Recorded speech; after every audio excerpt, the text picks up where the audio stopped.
और news room लेकर चलते हैं, जहां से हमारी सहयोगी चंदा हमारे साथ अधिक जानकारी के साथ जुड़ गई हैं। चंदा, बताया जा रहा है कि बैठक अब कुछ ही देर में शुरू हो जाएगी क्योंकि लोग पहुंचना शुरू हो गए हैं।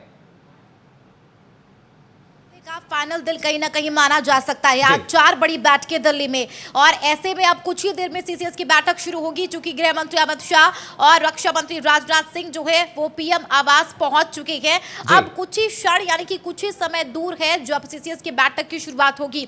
चूंकि पहलगाम हमले के बाद ये दूसरी बड़ी बैठक है सीसीएस को लेकर, और आज खास का दिन इसलिए महत्वपूर्ण हो जाता है सत्यम, क्योंकि आज 4 बड़ी बैठक है। सीसीईए की बैठक होनी है, केंद्रीय कैबिनेट की बैठक होनी है, और इसके अलावा सीसीपीए की भी बैठक होनी है। ये तमाम जो बैठकें हैं वो अपने आप में बेहद महत्वपूर्ण है।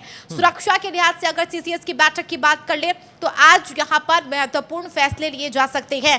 हालांकि इससे पहले प्रधानमंत्री नरेंद्र मोदी ने ऐलान कर दिया और सेना को फ्री हैंड दे दिया है, लेकिन आज का ये दिन बेहद महत्वपूर्ण है कि किस तरीके से आगे की रणनीति जो है वो तय की जाएगी। इसके अलावा सीसीपीए की बैठक में भी महत्वपूर्ण निर्णय लिए जा सकते हैं। राजनीतिक और आर्थिक के तौर पर यह बैठक अपने आप में बेहद अहम माना जाता है। इससे पहले आपको यह भी बता दें, चूंकि सेना को फ्री हैंड सरकार ने दे दिया है। पूर्वी लद्दाख की बात कर ले, जब चीन और भारत के बीच युद्ध हुआ था तब भी भारत की तरफ से सेना को फ्री हैंड दे दिया गया था कि दिल्ली हेडक्वार्टर आकर यहां पर परमिशन लेने की किसी भी तरीके की जरूरत नहीं है।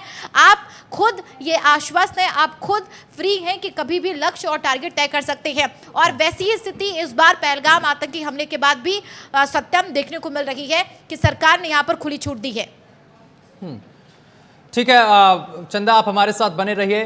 देखिए, बैठक जो है वो शुरू हो गई है। एक और बड़ी जानकारी, दिल्ली में सीसीएस की बैठक शुरू हो गई है। ये बड़ी अपडेट हम आप तक पहुंचा रहे हैं। पीएम मोदी की अध्यक्षता में हो रही है बैठक।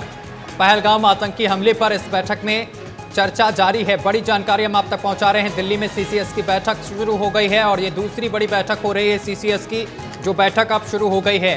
तो बड़ी जानकारी लगातार हम आप तक पहुंचा रहे हैं और ये दूसरी बड़ी बैठक है जो अब शुरू हो गई है। इस बैठक में रक्षा मंत्री राजनाथ सिंह, गृह मंत्री अमित शाह और एस जयशंकर इस बैठक में शामिल हैं। तो बड़ी जानकारी लगातार हम आप तक पहुंचा रहे हैं। दिल्ली में सीसीएस की दूसरी बड़ी बैठक शुरू हो गई है।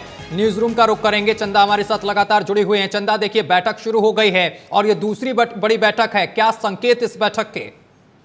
चूंकि देखा जाए तो पीएम की अध्यक्षता में यह बैठक हो रही है और ये बड़ी बैठक सत्यम लगातार हम कहते हुए भी नजर आ रही है। एक के बाद एक बैठक आज होनी है, और ऐसे में राजनाथ सिंह इस बैठक में मौजूद है, गृह मंत्री अमित शाह की मौजूदगी है और विदेश मंत्री एस जयशंकर भी मौजूद है। और इससे पहले आपने देखा होगा कि किस तरीके से बाकायदा तमाम बैठकों का दौर भी देखने को मिला था। प्रधानमंत्री नरेंद्र मोदी तीनों सेना प्रमुख से बातचीत करते हुए नजर आए थे। उसके बाद बड़ा निर्णय लिया गया और आज की बैठक के बाद भी यही उम्मीद लगाई जा रही है कि बड़ा फैसला लिया जाएगा। 5 प्रहार के बाद पाकिस्तान तो वैसे भी बौखलाया हुआ है। कह सकते हैं कि कराची हो या अफगानिस्तान, ये तमाम इलाके पाकिस्तान की तरफ से हर जगह जो है सन्नाटा पसरा हुआ है और पाकिस्तान को इस बात का भी अंदेशा लग चुका है सत्यम कि हो सकता है कि भारत की तरफ से कभी भी सैन्य कार्रवाई या फिर बड़ा हमला किया जा सकता है। अब ऐसे में क्या बड़ा फैसला सरकार की तरफ से लिया जा सकता है, इस बैठक के बाद तय किया जाएगा। सीसीएस, सीसीईए और सीसीपीए, आपको बता दें cabinet committee on economic affairs के तहत यह बैठक होनी है। इसके अलावा अगर सीसीपीए बैठक को लेकर लगातार मैंने आपको बताया भी है कि किस तरीके से cabinet committee on political affairs के तहत यह बैठक अपने आप में बेहद महत्वपूर्ण है, क्योंकि केंद्र और राज्य के बीच समन्वय बिठाने की कोशिश की जाएगी और सहमति बनाने की कोशिश की जाएगी कि अगर किसी तरीके के हमले को लेकर भारत सरकार की तरफ से फैसला लिया जाता है तो राजनीतिक तौर पर कोई असर सरकार देश पर ना पड़े। इसको लेकर भी आज बैठक में चर्चा होगी सत्यम। देखिए, इससे पहले भी बैठक हुई है और लगातार पाकिस्तान के खिलाफ एक्शन भी लिया जा रहा है। पंच प्रहार की जिस तरीके से आप बात कर रहे हैं, इसके बाद पाकिस्तान बौखलाया भी है और पाकिस्तान के कुछ नेता जो हैं वो गीदड़ भपकी भी देते हुए नजर आ रहे हैं। वो 130 परमाणु बम की बात कर रहे हैं, लेकिन जिस तरीके से सिंधु जल समझौता रद्द किया गया है तो पाकिस्तान में एक तरीके से हाहाकार मच गया है। लोग पानी के लिए तरस रहे हैं।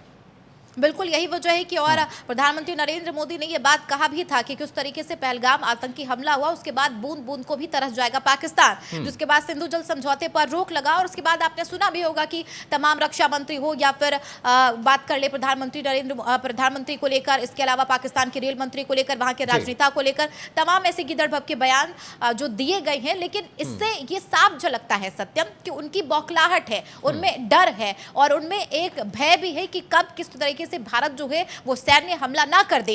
हालांकि शुरुआती तौर पर वाटर स्ट्राइक जरूर किया गया भारत की तरफ से, उसके बाद डिजिटल स्ट्राइक, और अब उम्मीद लगाई जा रही है कि सैन्य के तौर पर प्रहार भी पाकिस्तान पर भारत की ओर से किया जाएगा। और इस आज की बड़ी बैठक में ये कहीं ना कहीं रणनीति तय हो जाएगी कि अब भारत का अगला रुख क्या होने वाला है, क्योंकि आपने 2 दिन पहले की तस्वीरें देखी होगी अटारा वाघा बॉर्डर पर किस तरीके से तमाम पाकिस्तानी नागरिक जो हैं वो अपने मुल्क लौटते हुए नजर आ रहे थे, और वहां पर तकरीबन जो संख्या 786 बताई गई उनकी, जब वो अपने मुल्क लौटे हैं। और कह सकते हैं कि एक के बाद एक भारत की तरफ से बड़े फैसले लिए जा रहे हैं, और आज के बैठक में ये देखना भी सबसे ज्यादा अहम होगा सत्यम कि क्या ऐसे और भी बड़े फैसले लिए जा सकते हैं, और कह सकते हैं कि कहीं ना कहीं भारत का फाइनल और कह सकते हैं ये बड़ा फैसला होगा।